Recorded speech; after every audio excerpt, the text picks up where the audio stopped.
Part 1B में अपूर्णांक एवं परिमेय संख्या किसे कहते हैं ये जानकारी देना है। तो इससे पहले पार्ट 1A में पूर्णांक बतलाए थे। अंश बटा हर में अगर हर एक हो और अंश कोई पूर्ण संख्या हो तो ऐसी स्थिति में ये पूर्ण अंक कहलाएगा पूर्णांक। अब देखो इसकी भी परिभाषा हम लिखा देते हैं। x बाय y को अपूर्ण अंक या अपूर्णांक कहते हैं, जहां x क्या होना चाहिए तो प्लस माइनस यानी धनात्मक या ऋणात्मक हो, लेकिन गिनती की संख्या होना चाहिए, और y शून्य नहीं होना चाहिए। y is not equal to 0 या 1। तो ऐसी हालत में संख्याएं अपूर्णांक होगा। अब जैसे देखो x का मान गिनती की संख्या प्लस माइनस, तो मान लो 5 लेते हैं, और y का मान शून्य नहीं होना चाहिए एवं 1 नहीं होना चाहिए। तो इतना ही ध्यान में रखना है। तो शून्य या 1 छोड़कर कोई भी दो देते हैं, समझा। इसके बाद मान लो 5/3 देते हैं। इसके बाद ये x का मान 1 भी नहीं होना चाहिए। नहीं 1 हो सकता है, जैसे गिनती की संख्या तो 1 2 3 4 अनंत तक है। अब देखो 1 शून्य या 1 नहीं होना चाहिए। x बटा y में x का मान गिनती की संख्या प्लस माइनस में ले लो, लेकिन y शून्य या 1 नहीं होना चाहिए। तो 1 छोड़ करके 2 देते हैं। फिर मान लो 1/3 देते हैं, 2/3 देते हैं, 2/4 देते हैं। अब कहोगे 1 नहीं होना चाहिए तो 2/2 हो सकता है। इस पर गौर करो कि वास्तव में कट करके कितना हो जाएगा, 1/1 यानी 1, नीचे में 1 छुपा है, इसलिए ये पूर्णांक नहीं हुआ। 2/2, 3/3, 4/4, ये अंश हर समान होने पर तो कट जाएगा। अपूर्णांक में क्या कैसे समझोगे अपूर्णांक है तो x बटा y को अपूर्ण अंक या अपूर्णांक तो कहेंगे। शर्त क्या है, x गिनती की संख्याएं होनी चाहिए और प्लस माइनस में लो या प्लस में लो, लेकिन y 0 या 1 नहीं होना चाहिए। कोई भी संख्या बोलो। अगर जैसे मान लो हम लोग बोलते हैं 0.5, ये कौन सी संख्या होगी तो इसको तोड़ेंगे तो ये हो गया तुमको 5/दशमलव के लिए 1, 5 के लिए 1 शून्य, काटो 1/2 हो गया, यानी 1/2। x बटा y में y का मान 2 हुआ 1,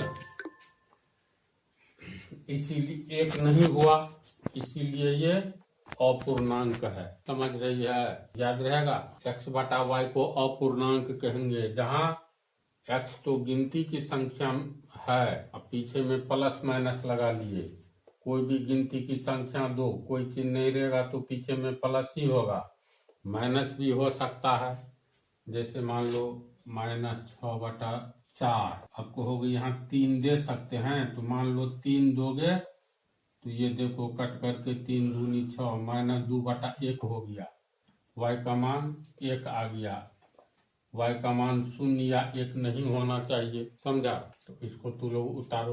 देखो 1 या 1 से अधिक अंकों से बनी संख्याओं के शुरू में या बीच में जब दशमलव का प्रयोग हो तो इस तरह की संख्या को अपूर्णांक कहेंगे। 1 या 1 से अधिक अंकों से बनी संख्याओं के बीच में या शुरू में, बीच में का अर्थ हुआ कहीं भी बीच में, अंत में नहीं होना चाहिए। जैसे देखो 1, कहीं दशमलव नहीं दिखाई दे रहा है तो अंत में हम दे नहीं सकते हैं, अंत में दशमलव का कोई वैल्यू नहीं है, शुरू में दे दो। ये कैसी संख्या है, 1 अंकों से बनी संख्या है जिसके शुरू में दशमलव है, तो ये अपूर्णांक हो गया। कैसे हो गया तो इसको तोड़ेंगे तो ये हो गया 1/10। ऊपर वाला नीचे वाला में देखो, नीचे में अगर 1 आ जाता तब तो ये पूर्णांक हो जाता, पूर्ण अंक। 0.1, 1.2, इसका अर्थ हुआ 12/10 है ना। एक या एक से अधिक अंकों से बनी संख्या, अगर मान लो हम 2, 3, 4, 5 लिखते हैं, अंत में छोड़कर कहीं शुरू में या कहीं बीच में दे दो, मान लो यहीं पर दे दिए, तो परिभाषा देखो, उदाहरण देखो तो, एक या एक से अधिक अंकों से बनी संख्याओं के शुरू में या बीच में जब दशमलव का प्रयोग हो तो इस तरह की संख्या को अपूर्णांक कहेंगे। ये कैसी संख्या है? 1, 2, 3, 4, 4 अंकों से बनी है, शुरू में 2 या यहाँ 2 या यहाँ दशमलव, जब ये दशमलव दोगे ये संख्या अपूर्णांक संख्या कहलाएगा, अपूर्णांक कहलाएगा, समझा। अब तुम लोगों को जस्ट पहले वाला पाठ में बोले थे 1.0000, कैसी संख्या है, कितने अंकों से बनी हुई? 1, 2, 3, 4, 5, 6, यहाँ दशमलव दे सकते हैं, यहाँ जहाँ भी इच्छा हो, लेकिन याद रखना दशमलव के बाद सिर्फ शून्य देंगे तो इस शून्य का कोई वैल्यू नहीं रहता है, इसीलिए अंत में जितना भी शून्य देना हो, शून्य छोड़कर कोई अंक लिख दो, 1, 2, 3, 4 जो इच्छा हो, मान लो 1 और 5 लिख दिए, तो ये कैसी संख्या है? ध्यान दो तो, 1, 2, 3, 4, 5, 6, 7 अंकों से बनी संख्या है, जिसमें बीच में एक के बाद दशमलव पड़ गया तो ये पूरा कहलाएगा अपूर्णांक, समझा। तब सवाल है, ये 1 से बड़ा है और 2 से छोटा है तो अपूर्णांक, ये सब कोई विशेष दम नहीं है, इसको उतार लो और रेशनल नंबर स्टार्ट करते हैं। देखो, परमेय संख्या को अच्छा से समझने के लिए ये परिभाषा नहीं अभी समझना है, जो P/Q को परमेय संख्या कहते हैं, जहाँ की Q is not equal to 0, इसको अभी साइड में रखो, परमेय संख्या को समझो ढंग से क्या है, तब निष्कर्ष निकलता है जो P/Q को क्यों परमेय संख्या कहते हैं, जहाँ Q शून्य नहीं होना चाहिए। तो 3 तरह की संख्याओं को परमेय संख्या कहा जाता है। पहली संख्या कौन सी? जब किसी भिन्न के अंश को हर पूर्ण रूप से विभाजित कर देता है तो ऐसी संख्या को परमेय संख्या कहते हैं। किसी भी भिन्न में क्या क्या होता है? अंश बटा हर को भिन्न कहते हैं न जी, अंश बटा हर, अंश में कुछ भी ले सकते हो, एक लिए हर में 2 ले लो। तो परिभाषा देखो, जब किसी भिन्न के अंश को हर पूर्ण रूप से विभाजित कर देता है तो ऐसी संख्या को परमेय संख्या कहते हैं। अब देखो तो 1/1, अंश भी 1 हर भी 1, ये अंश को हर विभाजित कर देगा तो 1 होगा, पूर्ण रूप से विभाजित किया तो चलो 1/1, हाँ 1/1। इसके बाद अगर मान लो 4/2 लिखते हैं, अंश हुआ ये हर हुआ, 4 को 2 पूर्ण रूप से विभाजित करेगा, 4 में 2 से भाग दो, 2 दूनी 4, शून्य आ गया यानी पूरा पूरी विभाजित करता है तो 4/2, 6/3, 6 को 3 पूर्ण रूप से विभाजित कर रहा है। इसके बाद मान लो 8/2, 10/5 आदि। पहली परिभाषा, ये पहली संख्या किस टाइप की संख्या होगी? जब अंश को हर, देख लो कोई भी अंश ऐसा नहीं है जिसका हर उसे पूर्ण रूप से विभाजित कर देता है, तो इस तरह की संख्या को हम लोग परमेय संख्या कहेंगे। तो इसको उतारो। दूसरी संख्या किस तरह की होती है?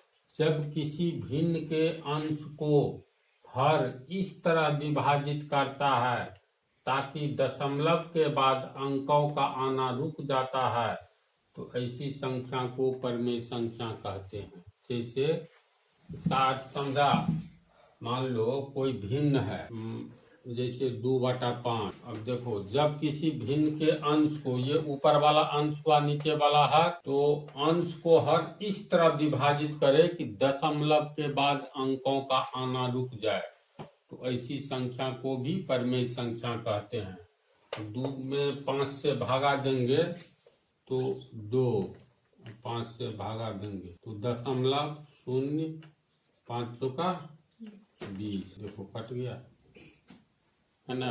तो किसी भिन्न के अंश को, यानी ये भिन्न हुआ इसके अंश को ये हर किस तरह विभाजित करता है, तो दशमलव के बाद देखो अंकों का आना रुक गया ना, तो इसका अर्थ है 2/5।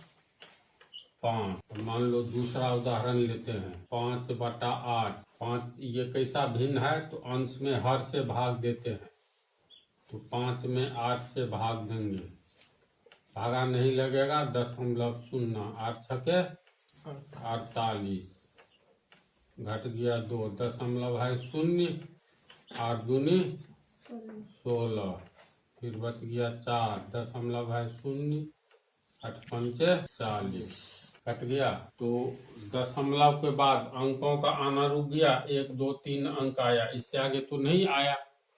तो जब किसी भिन्न के अंश को हर इस तरह विभाजित करे कि दशमलव के बाद अंकों का आना रुक जाता है, तो 5 के बाद कोई अंक नहीं आएगा, क्योंकि पूर्ण रूप से शेष में 0 आ गया। इसीलिए ये संख्या क्या कहलाएगा, परिमेय संख्या, इसके अनुसार कहलाएगा। तो 5/8, तो लोग बोलो तो 1/8 परिमेय संख्या होगा। 1 में 8 से भाग दो, दशमलव के बाद अंकों का आना रुक जाएगा। हाँ, अंकों का आना रुक जाएगा तब तो होगा। जैसे 1 में 8 से भाग देंगे, भागा नहीं लगा, 0.0 2 0 8 दूनी 16 4 0 8 पंचे 40। दशमलव के बाद अंकों का आना 5 के बाद नहीं आ रहा है, रुक गया, तो इसका अर्थ 1/8 भी परिमेय संख्या है। समझ रहे हो ना, तो लिखो इसको भी। तीसरी संख्या किस तरह की संख्या है जिसे हम लोग परिमेय संख्या कहेंगे, तो ध्यान से देखो। जब किसी भिन्न के अंश को हर इस तरह विभाजित करे ताकि दशमलव के बाद अंकों का आना समाप्त नहीं हो, बल्कि एक या एक से अधिक अंकों के खंड की पुनरावृत्ति रिपीटेशन होने लगे, तो इस तरह की संख्या को भी परिमेय संख्या कहते हैं। जैसे अब देखो 1/3, 1 में 3 से भाग देंगे तो क्या होगा, 1 में 3 से भाग दो, 0.0 3 तिया 9, फिर 1 0.0 3 तिया 9, फिर 1 फिर 3 तिया 9। मतलब ये भाग की क्रिया कभी समाप्त होगी नहीं होगी। तो 1/3 की विशेषता यह है, 1 हो गया अंश, 3 हो गया हर। जब हम अंश में हर से भाग देते हैं तो दशमलव के बाद अंकों का आना, एक ही तरह के अंक 3 का आना जारी है, तो ऐसी संख्या को भी परिमेय संख्या कहेंगे। उदाहरण 1/3। फिर इसी तरह मान लो इसको हम लोग जब अंकों का आना समाप्त नहीं होता है, तो ऐसी स्थिति में एक ही तरह का अंक रहेगा, तो इसको हम लोग लिख सकते हैं 0.3, ऊपर में रेकरिंग दे दो।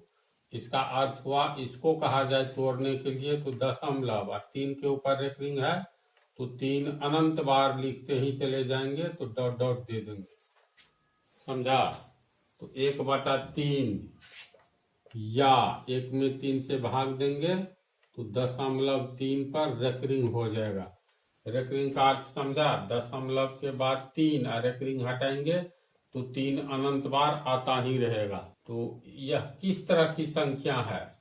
यह 1/3 एक ऐसी संख्या है जिसमें अंश में हर से भाग देते हैं तो हमें दशमलव के बाद अंकों का आना अनंत काल तक जारी रहेगा, लेकिन एक ही तरह के अंक आ रहे हैं, तो ऐसी स्थिति में इसको हम लोग परिमेय संख्या कहेंगे। इसमें लिखा है 1 या 1 से अधिक अंकों के खंड की पुनरावृत्ति यानी रिपीटेशन होने लगे, तो इस तरह की संख्याओं को परिमेय संख्या कहते हैं। तो 1 या 1 से अधिक अंकों के खंड की पुनरावृत्ति रिपीटेशन, या तो एक अंक का ही रिपीट होने लगे या एक से अधिक अंक भी रिपीट होने लगे, तो ऐसी स्थिति में इस तरह की संख्या को हम लोग परिमेय संख्या कहेंगे। जैसे दूसरा उदाहरण देखो, मान लो लिखते हैं 5/7, तो क्या ये परिमेय संख्या है? तो 5 में 7 से भाग दो, कितना होगा बोलो? 0.0 7 7 7 49 1 1 3 3 0 तो 7 चौका 28 2 2 आया, फिर दशमलव है तो 0, 7 दूनी 14 6 फिर 0 7 8 56 होगा ना, फिर 4 फिर 0 7 5 35 फिर 5 आया तो 5 आया, फिर 0 होगा, फिर 7 7 49 होगा ना, 1 फिर 0 आया, 7 1 7 3 3 आया है, 1 0 तो 7 चौका 28 फिर आया 2 0 तो 7 दूनी 14 6 आया तो फिर 0 7 8 56 4 1 0 7 5 35 समझ रहा है जी? तो घटाओ 5 आया, फिर 5 आया, फिर 0 पड़ेगा।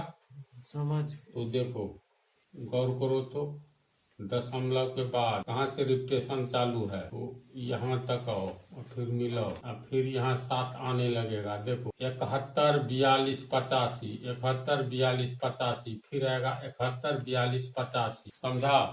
ये 71 यानी एक से अधिक अंक खंडों का 1 2 3 4 5 6 अंकों के खंड का रिपीटेशन होने लगेगा जो अनंत बार होगा।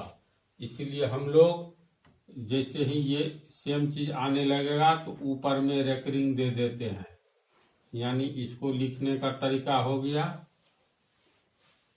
ये तुमको किस रूप में आएगा, तो दशमलव यहाँ तक देखो, फिर देखो यही चीज है 71 42 85 है ना, तो देखो 71 42 85 दशमलव के बाद पूरा अंक हम बोल रहे हैं, पूरा अंक नहीं बोला जाता है, 2 अंक एक साथ, लेकिन 71 42 85 71 42 85 इस तरह से आता जाएगा। तो ये 1 2 3 4 5 6 एक से अधिक यानी 6 अंक खंडों का रिपीटेशन होने लगा, तो इसलिए इस तरह की संख्या को भी परमेय संख्या कहा जाता है। तो इसका रिपीटेशन होने लगा तो इसके ऊपर रेकरिंग लगा दो। तो ये कहो या, इसको समझा किस तरह की संख्या को परमेय कहेंगे? 3 तरह की संख्याओं को परमेय संख्या कहेंगे। तीनों किस टाइप की संख्या होगी इसको समझ गया ना? तो इसको भी तू लोग उतारो, इस पर कुछ और बतलाना। अंश बटा हर में अगर मान लो हम 5/2 लेते हैं तो 5 को 2 काटेगा, है ना, 2.5। तो ऊपर वाला को मान लो P, नीचे वाला को Q। ठीक है। अगर मान लो 5 में हम 0 से भाग देंगे तो क्या होगा बोलो? इसकी परिभाषा अभी नहीं मिली है, इसका रिजल्ट अभी तक अज्ञात है। किसी भी संख्या में 0 से भाग देंगे तो क्या होगा? ऐसी स्थिति में अंश में हर से भाग दिया जा सकता है? नहीं ना। अभी जो परिभाषा बतलाए हैं, हर एक परिभाषा में यानी तीनों तरह की संख्या में अंश में हर से भाग देने पर अगर अंश पूरा पूरी कट जाए तो ऐसी स्थिति में इसको परमेय संख्या कहेंगे। अगर अंश में हर से भाग देते हैं मतलब के बाद अंकों का आना रुक जाए तो पर भी से परमेय संख्या कहेंगे। अगर अंश में हर से भाग देते हैं और दशमलव के बाद अंकों का आना जारी रहे अनंत काल तक, लेकिन एक या एक से अधिक अंक खंडों का रिपीटेशन होने लगे तो ऐसी संख्या को भी हम लोग परमेय संख्या कहते हैं। तो तीनों तरह की स्थिति में देखना, अंश में पूर्ण संख्या रहेगा और हर में भी पूर्ण संख्या रहेगा। या तो अंश को हर काट देगा पूर्ण रूप से, या दशमलव आएगा तो दशमलव के बाद अंकों का आना बंद हो जाएगा, कुछ ही अंक आएगा, या अंकों का आना अगर जारी रहेगा तो रिपीटेशन होने लगेगा। तो ऐसी स्थिति में इसको परमेय संख्या कहेंगे। यानी किसी भी सूरत में अगर ऊपर वाला को P मानो और नीचे वाला को Q, तो ये भी पूर्ण संख्या है, ये भी पूर्ण संख्या है, लेकिन शून्य लेंगे तो शून्य किसी भी अंश को नहीं काटता है। इसलिए इसका प्रचलित परिभाषा है P/Q को हम लोग परमेय संख्या कहते हैं। जहाँ Q का मान शून्य नहीं होना चाहिए और P एवं Q पूर्ण अंक होना चाहिए। समझा कारण? तो निष्कर्ष क्या हुआ? निष्कर्ष ये हुआ, चलो निष्कर्ष लिखो तू लोग। अब इसको समझा, P बाय Q को परमेय संख्या कहेंगे, सिर्फ Q का मान शून्य नहीं होना चाहिए, शून्य छोड़कर जो हो तथा P और Q पूर्ण संख्या होना चाहिए। तो अगले एक पार्ट इसमें और पार्ट 1C होगा, जिसमें हम बतलाएंगे मान लो 1 और 2 के बीच में 10 परमेय संख्या कैसे लिखोगे। मान लो 0.2 एवं 0.02 के बीच में 50 परमेय संख्या लिखना है तो कैसे लिखेंगे, तो ये अगले पार्ट में बतला देंगे। पार्ट 1C में इसको उतार लो।